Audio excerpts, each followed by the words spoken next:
Mort, où est ta victoire? Devant la mort, la Bible fait état de plusieurs réactions. Premièrement, se résigner à son sort, Coëlette, chapitre 3, 19, 22, et chapitre 11, 7 à 12.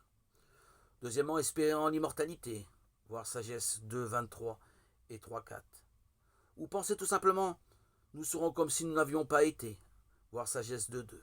Le choix de la Bible est une foi totale en Dieu, il est le maître de l'impossible, il nous fera revivre. La foi en la résurrection s'appuie sur la fidélité de Dieu et sur sa puissance de créateur. Ressusciter, c'est être recréé. À la suite de la foi juive, la foi chrétienne à la résurrection est le fruit de la foi en Jésus ressuscité. Celui qui a fait revivre son Fils fera revivre ses enfants.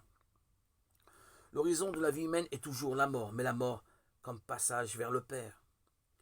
Il ne semble pas que la Bible réponde à la curiosité sur l'au-delà.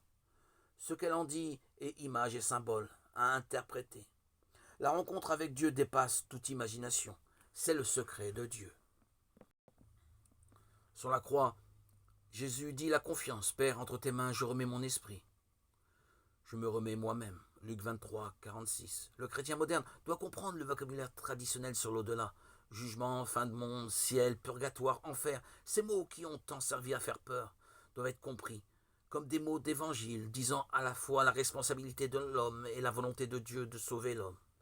Certes, la mort est l'heure de vérité et cette vérité peut être redoutable à supporter. Mais la mort est surtout annonce de paix. En vérité, je te le dis aujourd'hui, tu seras avec moi dans le paradis. Luc 23, 43. Cette parole fut adressée non à un juste, mais à un malfaiteur.